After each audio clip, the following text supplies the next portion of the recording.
예, 함께 살펴볼 말씀은 신약성경 누가복음 22장 47절에서 53절까지 말씀을 보겠습니다. 제가 봉독하겠습니다. 말씀하실 때에 한 무리가 오는데 12 중에 하나인 유다라 하는 자가 그들을 앞장서 와서 예수께 입을 맞추려고 가까이 하는지라 예수께서 이르시되 유다야 내가 입맞춤으로 인자를 파느냐 하시니 그의 주위 사람들이 그 된 일을 보고 여짜오되 주여 우리가 칼로 치리이까 하고 그 중에 한 사람이 대제사장의 종을 쳐 그 오른쪽 귀를 떨어뜨린지라 예수께서 일러 이르시되 이것까지 참으라 하시고 그 귀를 만져 낫게 하시더라.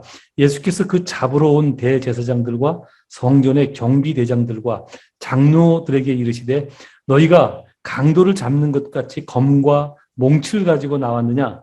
내가 날마다 너희와 함께 성전에 있을 때에 내게 손을 대지 아니하였도다. 그러나 이제는 너희 때요 어둠의 권세로다 하시더라. 아멘. 잠시 기도하고 주를 위하는 방법이란 제목으로 방금 읽은 말씀 함께 살펴보도록 하겠습니다. 하나님 아버지, 저희로 누가복음 말씀 계속해서 살펴가게 하시니 은혜를 감사합니다. 오늘도 이 말씀 살필 때 마땅히 저희가 들어야 될 말씀 듣게 하시고 깨달아야 될 내용 깨달을 수 있도록 우리 각자 모든 한 사람 한 사람에게 은혜를 더하여 주시옵소서. 그것을 간절히 소망하며 예수님 이름으로 기도드리옵나이다. 아멘. 네, 여러분 한주 평안하셨습니까? 우리는 지난 주일 예수님께서 제자들과 유월절 만찬을 하신 후 당신이 져야 할 십자가를 생각하며 예루살렘 성 밖에 겟셋마네라는 곳에 가서 밤새 기도하셨던 장면을 지난 주일 살펴보았습니다. 기억하시겠지만 예수님은 그 시대 십자가 처형의 그 어마어마한 고통과 수치를 잘 알고 계셨기 때문에 밤새 하나님께 기도하며 당신이 져야 할 십자가의 잔을 피할 수만 있으면 피하게 해달라 그렇게 기도하셨습니다. 그 기도가 얼마나 간절했는지 누가는 예수님께서 기도하며 흘린 땀이 피와 같았다라고 기록하고 있습니다. 예수님은 그러나 자기 뜻대로 마시고 하나님의 뜻이 이루어지게 해달라라며 기도를 마치셨습니다. 지난 주일 살펴보았지만 43절에 보면 예수님께서 그렇게 기도하실 때 천사가 나타나 예수님께 힘을 더하여 주셨다라고 기록되어져 있습니다. 즉 예수님의 뜻은 십자가 처형을 피하는 것이지만 그 마음을 거두고 하나님의 뜻이 이루어지기를 바라는 마음을 가질 수 있도록 하나님께서 도우셨다는 말씀입니다. 저는 지난주에 성도가 늘 기도해야 하는 이유가 바로 그런 이유 때문이다라고 말씀드렸습니다. 기도할 때 성령께서 바른 판단을 할 수 있도록 지혜를 주시고 마땅히 해야 할 것을 할 수 있도록 능력을 더하여 주시고 또한 죄된 유혹을 물리칠 힘을 주시기 때문입니다. 그렇지 않으면 아주 자연스럽게 안 하게 되거든요. 자연스럽게. 그 자연스럽다는 것을 잘 생각하셔야 돼요. 우리는 우리의 갖고 있는 양심으로 또는 윤리적 감각으로 도덕심으로 그 모든 것들을 좀 선하게 할 수 있을 거라고 생각을 하지만 마귀가 그렇게 만만하지 않아요. 마귀는 우리를 넘어뜨리려고 이렇게 이빨을 드러내고 뿔을 들고 그렇게 등장하는 것이 아니거든요. 아주 정상적이고 아주 합리적이고 합당한 이유를 들어서 우리를 꼬드깁니다. 에덴 동산에서부터 그랬어요. 그죠? 에덴 동산에부터 사탄은 하나님께서 하신 말씀을 살짝 비틀어서 그렇게 꼬드기거든요. 아주 합리적인 방법으로 인간의 자존심을 건들고 그렇게 해서 건드리기 때문에 안 넘어가는 사람이 없어요. 늘 기도해야 되는 이유가 그것입니다. 우리가 하나님 앞에 늘 기도하는 삶을 살 때 하나님 오늘 하루도 나를 지키셔서 내 입술을 주관해 주시고 내가 하는 어떤 판단을 주관해 주시고 내가 어떠한 선택을 하나님께서 간섭해 주셔서 바르게 살 수 있도록 오늘도 도와주십시오. 얼마 시간 걸리지 않잖아요. 그죠? 근데 그러나 하루를 시작하면서 짧은 기도라도 그렇게 하나님을 의지하고 나올 때 성령께서 내 안에 역사하시는데 우리가 예민하지 않으면 그 성령의 음성을 못 듣거든요. 그러나 늘 기도하면 좋은 점이 뭐냐면 우리가 성령의 역사하심에 예민해져요. 그래서 그 하나님께서 나를 향한 그 시대와 그 상황과 그 시점에 맞는 성령의 도우심을 듣거든요. 깨달을 수 있단 말이에요. 아주 자연스럽게. 마치 하나님이 안 하고 내가 한 것처럼. 그런데 결론은 돌이켜보면 하나님이 하신 거라고요. 하나님이 그렇게 하도록 깨닫게 하신 거거든요. 그건 다 돌이켜봐야 아는 거예요. 그 시점에서 너무 자연스럽게 이루어지는 거예요. 오늘도 우리가 볼 때 누가복음에 특히 43절에 천사가 도왔더라 하고 기록이 되어 있으니까 알지, 그 시대 같이 자리에 있었던 제자들은 몰랐잖아요. 보이는 것이 아니니까. 근데 하나님이 도왔어요. 도와서 주님도 인간의 인성을 갖고 계셨기에 참으로 할 수 없는, 감당하기 어려운 그런 시험이었지만 주님이 그것을 내 뜻대로 하지 마옵시고 주의 뜻대로 되어지기를 원합니다. 이 기도를 할 수 있었던 것은 성령이 도우셨다는 것입니다. 그러므로 늘 기도로 성도된 바른 삶을 사는 저와 여러분이 되어지기를 소망합니다. 이어서 오늘 우리가 함께 살펴보려고 하는 말씀은 예수님께서 밤새 그렇게 기도를 마치셨을 때, 그러니까 이제 우리 시간으로는 금요일 새벽 됩니다.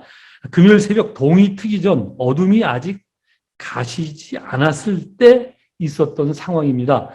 그때 어둠을 뚫고 로마 군인 몇 명과 유대인 몇 명이 예수님이 계신 겟세마네 숲으로 다가오고 있었습니다. 그 무리가 점점 다가왔을 때 무리 중 한 명이 다가와서 예수님께 입맞춤을 합니다. 제자 가롯 유다였습니다. 물론 평소 그런 인사는 존경하는 사람을 만났을 때 반가움을 전하는 자연스러운 인사였습니다. 그러나 그날 유다의 인사는 다른 의도로 한 인사였죠. 유다의 그 인사는 이 사람이 예수이니 잡으라 하는 그런 사인이었습니다. 아마도 아직 동이 트기 직전이라 어둠이 깔려 있었고, 또한 그 당시 로마 병사들은 예수님이 누군지 잘 모르잖아요. 그죠? 유대인들은 관심을 갖고 있어서 잘 보았겠지만 로마 병사들은 몰랐을 거예요. 그래서 예수가 누군지 잘 분간할 수 없었기 때문에 아마 유다의 사인이 필요하지 않았나 그렇게 생각됩니다. 여하튼 유다의 그 사인으로 누가 예수인지 파악을 한 로마 병사들이 예수님께 모여들었죠. 그때 그 광경을 본 제자 중 한 명이 칼을 휘둘러 예수님을 붙들려 몰려든 그 무리 중 한 사람이었던 대제사장의 종의 귀를 자릅니다. 지금 우리가 살피고 있는 누가복음에는 그 제자가 누구인지, 귀 잘린 그 종이 누구인지 모르지만 요한복음은 그 칼을 빼든 제자가 베드로였고 귀가 잘린 사람은 그 당시 대제사장의 종 말고라는 사람이었다라고 밝혀줍니다. 그래서 사실 요한복음이 그렇게 그것을 밝히지 않을지라도 복음서에 기록된 평소 베드로의 그 품성과 그가 행했던 열심을 보면 그런 상황에서 칼을 빼 예수님을 지키겠다고 나설 수 있는 제자는 베드로밖에는 없지 않나 그렇게 생각합니다. 기억하시겠지만 베드로는 바로 몇 시간 전 예수님과 마지막 유월절 음식을 잡수실 때 베드로가 얘기하죠. 자신은 예수님과 옥에도 같이 가고 죽는 데에도 같이 갈 각오가 돼 있다. 그렇게 말했습니다. 그러니까 베드로는 평소 자신이 가졌던 마음을 칼을 빼서 행동으로 표현하는 것입니다. 여러분은 이 베드로의 행동을 어떻게 생각하십니까?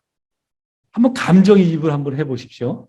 제가 일부 예배 때도 성도들한테 그런 말씀을 드렸어요. 성경은 나를 위하여 기록되어진 말씀입니다. 모든 이 성경의 특징이 그래요. 우리를 위해서, 우리 대중을 위해서 기록된 말씀이 아니에요. 대중을 위해서 기록된 것들이 많죠. 책, 소설. 그런 것들을 읽을 때는 굳이 감정이입을 읽지 않아도 돼요. 그죠? 빨리빨리 읽으면서 그 말하고자 하는 주제가 무엇인지 파악을 하면 되고, 어떻게 상황 정리가 빨리 되는지 그것들을 빨리 깨닫기만 하면 됩니다. 그런데 나를 위해서 기록된 글들은 그렇게 안 읽죠, 사람들이. 그죠? 제가 샘플로 이제 연애 편지를 예를 들었는데 누가 연애 편지 읽을 때 후룩 읽어보고 앞뒤 문장 보고 뒷문장 보고 결론이 뭐구나 그러고 끝나는 사람 없잖아요. 그죠? 아주 꼼꼼하게 읽죠. 왜? 나를 향한 말씀이니까. 거기다 감정이입을 해서 이런 마음으로 이 글을 썼겠지. 그리고 실제 써둔 사람보다 더 많은 감정을 넣어서 읽어서 내가 감명을 받잖아요. 성경을 읽을 때 그렇게 읽어야 돼요. 여러분도 한번 감정을 이입을 해서 베드로의 입장을 한번 생각해 보십시오. 이 베드로의 행동이 어떻나? 저는 그동안 베드로가 예수님과 함께한 시간을 생각해도 그렇고 그동안 자신이 밝힌 예수님을 향한 충성된 마음을 생각해 볼 때 이날 베드로의 행동이 저는 충분히 이해가 됩니다. 어쩌면 당연히 그 정도는 해야 하지 않나 그렇게 생각하고 다른 제자들도 그런 행동을 어느 정도는 보여야 되지 않았나 저는 그렇게 생각을 합니다. 참고로 오늘 본문 49절에 보면 베드로가 칼을 휘두르기 전 다른 제자들도 나서서 뭐라고 말하냐면 자신들이 칼로 어떻게 해보겠다라고 말하는 장면이 나옵니다. 근데 베드로는 그 급한 성격 때문에 대화가 오갈 때 이미 칼을 빼서 휘둘렀죠. 그죠? 예, 휘두른 것입니다. 그러나 제자들이 물리적으로 예수님을 그렇게 보호하려고 말을 하고 베드로는 행동을 하고 그랬을 때 예수님께서 보여주신 반응은 의외입니다. 의외로 일반적이지 않습니다. 과연 예수님은 어떻게 반응하셨을까요? 사실 이 예수님의 반응에 대해서 누가복음의 기록은 워낙 짧게 나와서 우리가 그렇게 크게 실감이 되지 않아요. 근데 어쨌든 한번 봅시다. 51절이죠. 51절.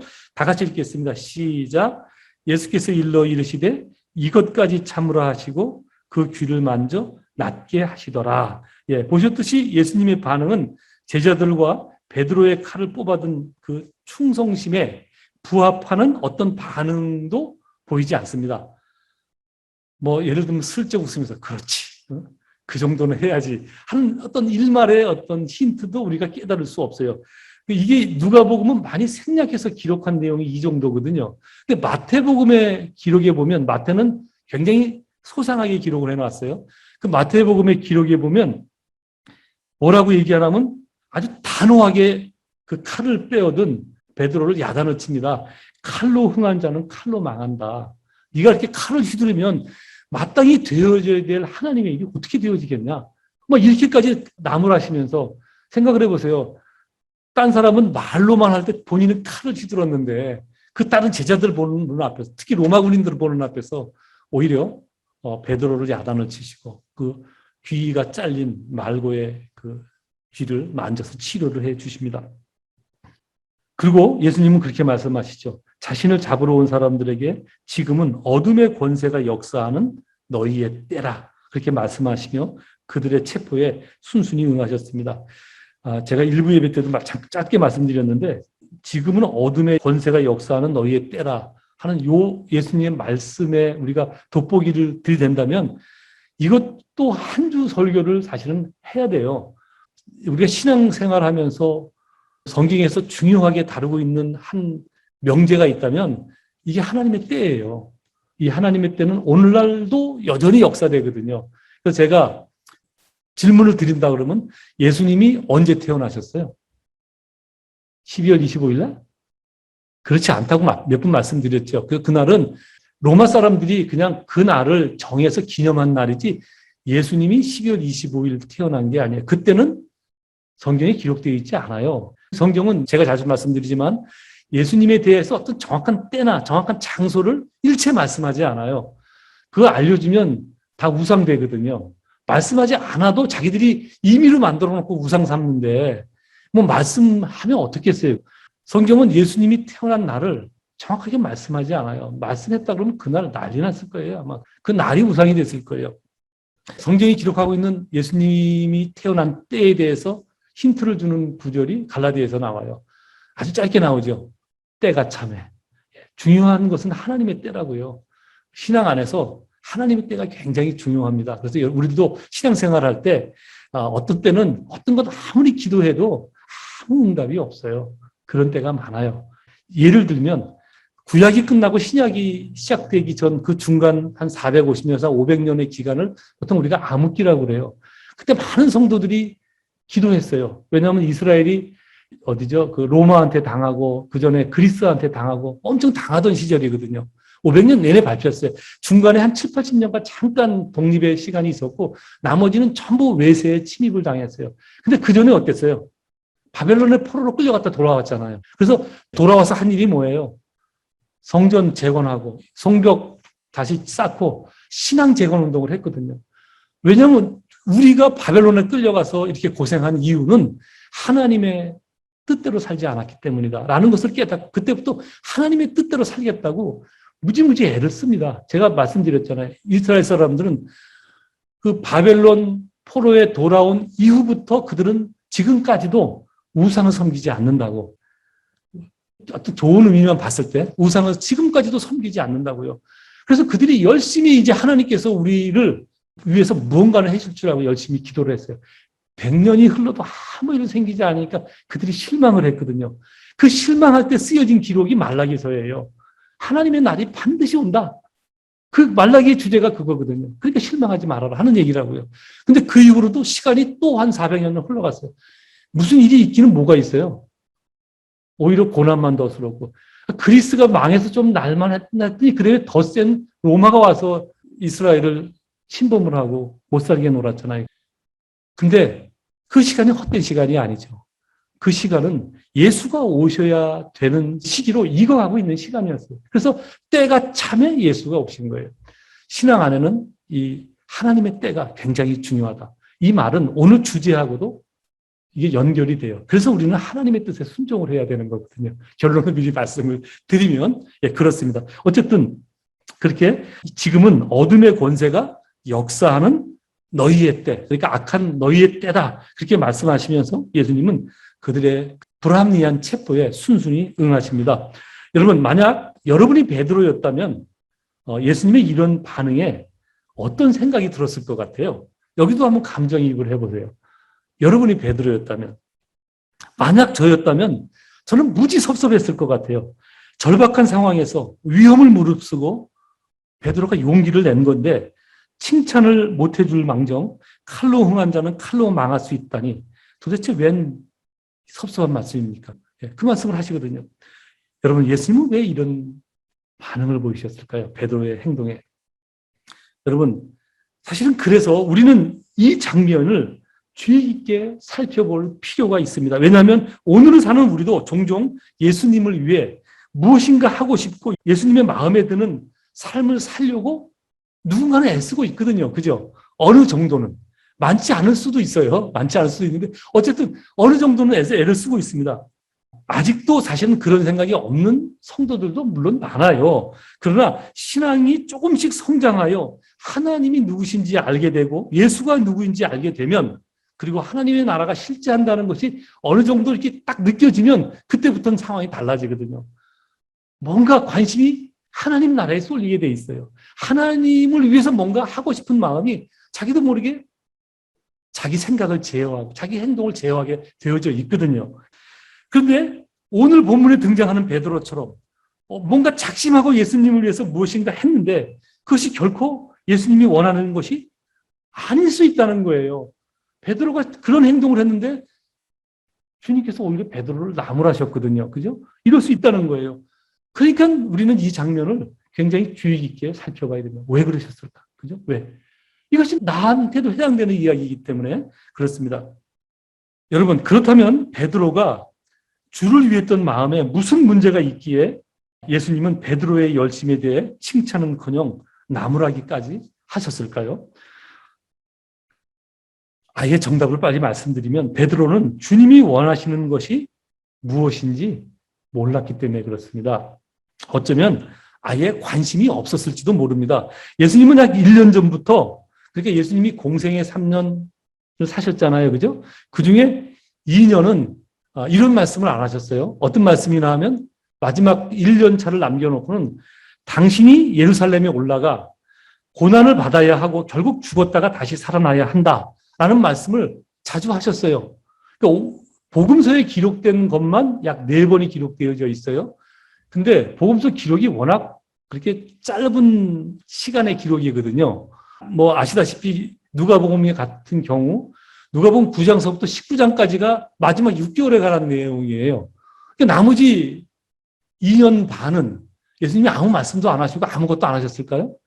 아니죠. 그죠? 쉼 없이 마을을 다니시면서 하나님 나라를 전하고 말씀을 전하셨어요. 그러면서 제자들한테 기회가 되면 그 말씀 안 하셨겠어요? 여러 번 하셨겠죠. 그죠? 기록된 것만 4번 기록되어져 있다고요. 당신이 예루살렘에 올라가 고난을 받아야 하고 결국 죽었다가 다시 살아나야 할 것이다. 그런데 베드로는 예수님의 그 말을 귀담아 듣지 않았어요. 그리고 자기 생각대로 듣는 건 들어요. 우리도 다 귀가 있으니까 듣지요. 그죠? 들을 귀 있는 자는 들을지어다 그랬는데 선지자들이 보통 그런 말씀 많이 하셨죠. 귀가 있는데 안 들리겠어요? 물리적으로야 들리죠. 근데 듣는다고 들려지는 게 아니거든요. 베드로도 들었겠지요. 근데 그 말씀에 관심을 두지 않았기 때문에 그냥 우리 표현대로 하면 귓등으로 흘려들었던 것입니다. 그래서 심지어 뭐라고 얘기해요? 가이사랴 빌립보에 갔을 때 한 6개월 전이죠. 오늘 본문 시점에서 한 6개월 전쯤에 가이사랴 빌립보에 가셨을 때 예수님이 그 말씀하시자 베드로가 그렇게 얘기하잖아요. 예수님께 절대 그런 일이 일어나면 안 된다. 내가 그런 일이 일어나지 않도록 막겠다. 목숨을 바치겠다. 그 얘기까지 하잖아요. 그래서 예수님께서 뭐라고 베드로한테 이야기해요? 사탄아 물러가라. 사탄아 물러가라 소리까지 듣거든요. 베드로는 자신이 칼을 휘둘러서라도 예수님이 십자가 지는 것을 막는 것이 주를 위한 열심이다. 그렇게 생각했던 것입니다. 그리고 예수님도 그것을 좋아하리라 생각한 것입니다. 여러분, 과연 그런 생각이 베드로만의 생각일까요? 그렇지 않습니다. 오늘 사는 우리도 늘은 아니지만 대부분 그렇게 생각합니다. 그래서 우리가 정의로 여기는 것이 하나님께도 정의가 되고 내가 가치로 여기는 것이 하나님께도 가치가 될 것이라 그렇게 생각합니다. 물론 맞습니다. 다는 아니지만 일부 맞습니다. 일부. 왜냐하면 우리에게 있는 양심이 이게 그냥 주어진 것이 아니잖아요.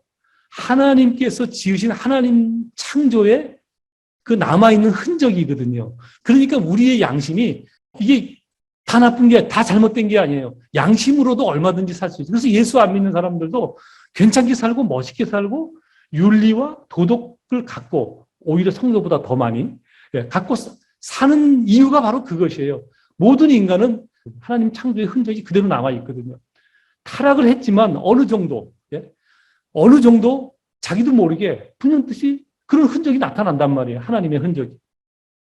여러분, 그러나 결정적인 데 있어서 우리가 정의로 여기는 것이 하나님께도 정의가 되고 내가 가치로 여기는 것이 하나님께도 가치 있다라고 생각하는 경우가 굉장히 많습니다. 예를 들면 이제 구약 성경 요나서에 보면 하나님께서 요나를 이스라엘의 적국이었던 그 아수르라는 나라의 수도 니느웨 성에 보내 그들로 죄에서 돌이켜 멸망당함을 면할 수 있도록 그들에게 가서 당신의 말을 전하라. 그렇게 이제 사명을 주잖아요. 근데 요나는 그런 일을 시키는 하나님을 이해할 수 없었죠. 요나서 4장밖에 안 되니까 한번 기회 되면 한번 읽어보십시오. 요나의 생각에는 끊임없이 이스라엘을 괴롭히고 이스라엘이 누구예요? 하나님의 백성. 하나님의 백성을 괴롭히고 쳐들어와서 끔찍한 일을 행한 아수르는 반드시 멸망당해야 한다고 생각을 했습니다. 그리고 그것이 정의라고 생각했습니다. 솔직히 우리도 그런 생각하지 않습니까? 그죠? 우리 그런 생각 종종 합니다. 솔직히 고백하면 저도 며칠 전에도 했어요. 며칠 전에도. 그래서 제가 그런 생각을 했기 때문에 오늘 설교를 준비하면서 얼마나 뜨끔했는지 몰라요. 그리고 제 수준을 봤어요. 이 정도 수준이구나. 왜냐하면 지금 최근에 아프가니스탄에서 탈레반 말고 조금 일부 예배 때 들었는데 IS 그 사람들이 폭탄 테러에서 많은 사람 죽었잖아요. 그죠? 그거 보면 막 끔찍하기도 하고 두렵기도 하고 이런 인간들은 빨리 없어져야 된다. 그냥 미국에서 드론을 좀 더 많이 만들어 갖고 그냥 아예 그들의 근거지를 다 폭발해서 싹 없애버렸으면 얼마나 좋을까라는 생각을 저는 했어요. 이게 정의라고 생각했거든요. 이게 어쩔 수 없는 우리의 수준이라고요. 근데 하나님의 정의는 그게 아니에요. 그때 요나한테 뭐라 그래요? 좌우를 분별하지 못하는 내 백성이 거기 얼마나 있는 줄 아는. 이게 하나님께서 생각하는 정의거든요. 우리의 생각과 다르단 말이에요. 우리의 생각은 저건 쳐부셔야 되지만 반대로 생각하면 그 하나님의 은혜 때문에 내가 있는 거예요. 우리는 그것을 너무나 쉽게 잊어먹어요. 이게 어쩔 수 없는 우리의 한계라니까요. 너무 쉽게 잊어먹고 꼭 자기가 옳은 것처럼 생각해요. 그래서 내가 생각하는 것이 이게 하나님도 그렇게 생각할 거라고 생각한다니까요. 저것들 빨리 없어져야 되는데. 여러분 제가 두 주 전인가도 말씀드렸죠. 하나님께서 왜 자꾸 시간을 그 마지막 때가 언제다 이렇게 말씀하지 않고 그때는 아무도 몰라. 그렇게 하면 그 시간을 자꾸 연장한다고 말씀드렸죠. 기회를 주는 거예요. 기회를. 돌아올 사람한테 기회를 주는 거거든요. 우리도 그 기회 때문에 하나님 앞에 선 것이고요. 예, 그렇습니다. 우리가 생각하는 정의와 하나님이 생각하는 정의가 다르단 말이에요. 같은 부분도 물론 있겠죠. 그죠? 결정적인 정의가 다르다는 사실을 아셔야 됩니다. 이번에는 우리가 생각하는 가치에 대해서 한번 말씀을 드려보겠습니다. 우리는 작은 교회보다는 큰 교회가 하나님께 영광이 된다고 생각합니다. 종종 많은 성도들이 그렇게 생각합니다. 또한 성도의 수가 많아야 하나님께 영광이 된다 그렇게 생각합니다. 그와 비슷한 예는 얼마든지 많지요. 그죠? 우리 삶 중에 학벌이 그렇죠. 경제 규모도 그렇고 직급도 그렇고 등등 뭐든지 큰 것, 많은 것, 좋은 것, 비교적 괜찮은 것, 그 모든 것들이 우리에게는 가치로 여겨집니다. 그래서 하나님도 그럴 것이다 그렇게 생각합니다. 뭐 안타깝게 설교를 이렇게 유튜브에서 다른 목사님 설교를 들어보면 그런 설교가 얼마나 많은지 몰라요. 저도 목사이면서 다른 목사님 설교를 평가하는 게 여러분 앞에서 너무 죄송스럽고 하면 안 되는 그런 말이지만 여러분들한테 듣는 귀를 좀 제가 이렇게 좀 정돈해 드리고 싶어서 이런 오보를 제가 하는데 너무 안타까워요. 예. 하나님의 가치는 우리와 가치가 달라요. 다르다고요. 우리는 생각할 때 큰 것이 하나님께도 좋을 것 같지만 하나님은 그렇지 않아요. 제가 종종 말씀드리잖아요. 하나님은 우리가 생각할 때 건강해야 하나님께 영광이 된다고 생각하지만 하나님은 병든 사람한테 더 손을 내민다고요. 하나님이 영광이 되는지는 잘 모르겠어요. 그러나 하나님께서 더욱더 긍휼히 여겨진단 말이에요. 우리가 힘들고 어려울 때 하나님은 더 우리와 가까이 하신다니까요. 더 하나님을 위해서 무엇을 해서 하나님이 넌 나를 위해서 좋은 가치를 바쳤으니 내가 너와 함께 하겠다. 그렇지 않으신다니까요. 우리가 힘들고 어려울 때 더 우리와 가까이 하시고 많이 우리와 달라요. 구약에 보면 이스라엘 백성들이 아주 엄중하게 웅장하게 많이 모여서 기록된 말씀보다 더 많은 것을 율법에 더해서 절기와 여러 제사를 드렸을 때가 있어요. 언제일까요? 이스라엘이 망하기 직전이죠. 가면 갈수록 점점 더했거든요. 그래서 이사야 선지자 때 이스라엘이 망해서 없어지기 한 100년에서 한 120년 전 그때 이사야 선지자를 통해서 하나님께서 이스라엘 백성들에게 이런 말씀을 합니다. 우리가 귀담아 들어야 될 말씀이라고 생각합니다. 이사야서 55장의 기록인데요. 8절에 이렇게 말씀합니다. 이는 내 생각이 너희의 생각과 다르며 내 길은 너희의 길과 다름이니라. 여호와의 말씀이니라. 얼마나 안타까우면 이것이 여호와의 말씀이다. 이렇게 이사야 선지자가 꼭 찍어서 그들에게 알렸겠습니까? 그리고 이렇게 이어 말씀합니다. 이는 하늘이 땅보다 높음같이 내 길은 너희의 길보다 높으며 내 생각은 너희의 생각보다 높음이니라. 예. 다른 거예요. 다른 거예요. 예. 여러분 그래서 늘 하나님께서 우리에게 원하시는 것이 무엇인 줄 압니까? 그래서 하나님께서 원하시는 것은 순종입니다.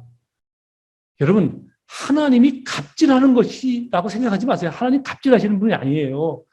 우리는 우리의 개념으로 이해하기 때문에 때로는 하나님 당신이 좀 신이시기 때문에 우리를 구원시켜 주시고 그 이후에 계속 순종하라, 충성하라, 이게 너무 갑질하시는 거 아닌가? 이런 생각이 옛날 성도들은 안 했을 거예요.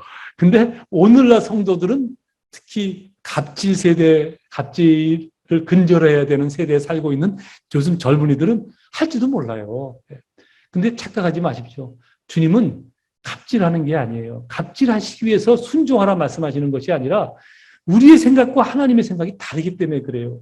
우리는 잘한다고 했지만 그것이 하나님의 뜻에 합당한 게 아니에요. 그래서 마태복음 보면 베드로한테 그래요. 네가 지금 그렇게 하면 하나님의 뜻이 이루어지겠느냐? 라고 말씀을 하거든요. 왜냐하면 이미 벌써 말씀했잖아요. 베드로한테. 당신이 그렇게 해야만 되는 것, 이유에 대해서. 우리는 하나님을 위해서 한다고 하지만 그것이 하나님 앞에 누가 될 수도 있다는 사실을 아셔야 돼요. 하나님 나라에 오히려 걸림돌이 될 수 있다는 사실을 우리는 기억해야 됩니다. 그래서 하나님이 원하시는 것은 구약 백성이나 신약 백성인 우리에게 초지일관 변하지 않고 말씀하시는 것이 있어요. 순종입니다. 순종. 어쩌면 성경은 왜 우리가 하나님의 말씀에 순종해야 하는지를 알게 하려고 기록된 책인지도 모릅니다. 구약 사무엘상 15장에 보면 이스라엘이 아말렉족과 전쟁하는 장면이 나옵니다. 그때 하나님은 전쟁에 나가는 그 사울 왕에게 아말렉의 모든 것을 하나도 남김없이 진멸하라, 그렇게 말씀합니다. 그리고 그 전쟁에서 승리할 수 있도록 하나님께서 도우십니다.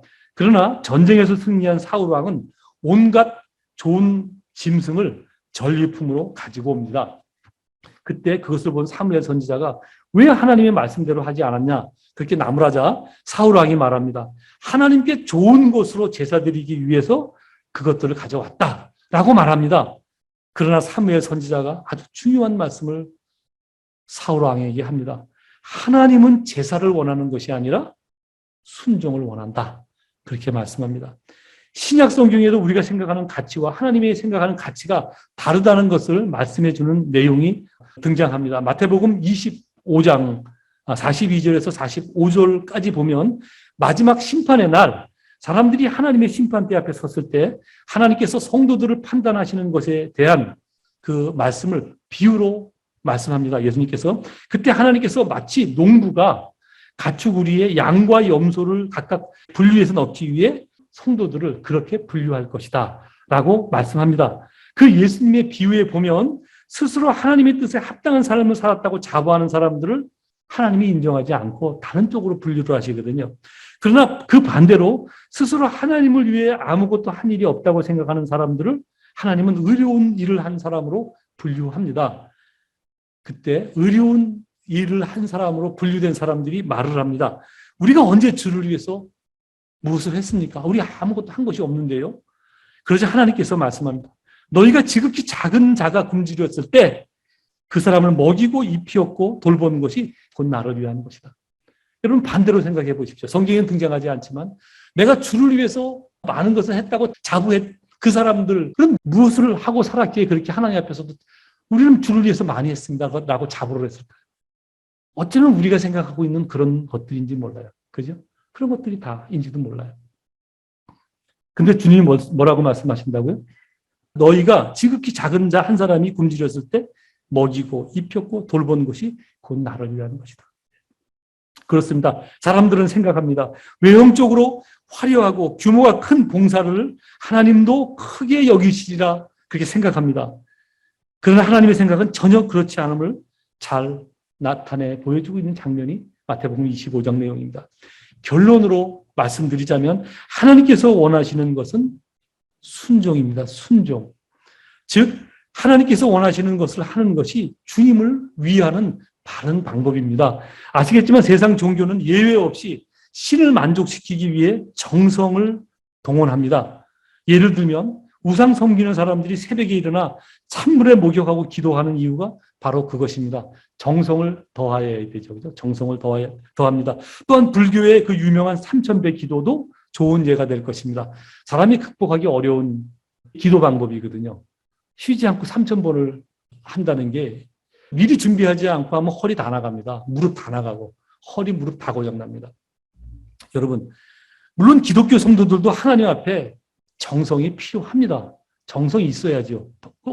정성 들여 기도하고 정성 들여 뭔가 섬기고 해야 되죠. 그러나 그 정성은 자기 목적 달성을 위한 수단으로서가 아니라 하나님 앞에 바른 자세로서 필요한 것일 뿐이에요. 하나님 앞에 겸손해야죠. 그죠? 그리고 그 앞에 나갈 때 그렇기 때문에 우리가 정성을 들여야 되죠. 그러나 그것은 수단이 되어지면 안 되는 거예요. 하나님은 우리의 정성에 반응하시는 분이 아니기 때문에 그렇습니다. 하나님은 우리의 순종을 기뻐하십니다. 그래서 우리는 하나님 앞에 순종해야 되는 것입니다. 그러므로 성도된 저와 여러분이 주를 위한 열심을 내야 하지만 맹목적인 열심이 아니라 주의 말씀에 순종하는 일에 열심을 내야 하나님이 기뻐하시는 것입니다. 하나님의 뜻이 무엇인지를 늘 예민하게 살펴야 됩니다. 귀를 이렇게 들을 수 있도록 들려주시지는 않아요. 그러나 어느 상황에 여러분이 주께서 이 뜻을 알려주십시오 하면 정말 간절한 마음으로 기도할 때 환경을 통해서 또는 말씀을 통해서 또는 설교를 통해서 또는 지나가는 어떤 사람의 말을 통해서도 깨닫게 하십니다. 예를 들어서 그렇다는 것입니다. 어떻게든지 하나님께서 도우시거든요. 그 들려질 때, 주의 뜻이 들려질 때 순종하는 거예요. 미세한, 세미한 음성으로 들려주시거든요. 세미하게. 그것이 주의 뜻인지 아닌지 분가름할 수 있는 것은 하나님 앞에 늘 깨어 예민한 사람이 알아들을 수 있는 것입니다. 늘 깨어 기도해서 하나님께서 말씀하시는 그 뜻을 분별해서 깨닫고 그리고 그 뜻이 깨달아지면 늘 순종하는 삶을 사는 저와 여러분 되어지기를 간절히 소망합니다. 아멘. 기도하시겠습니다.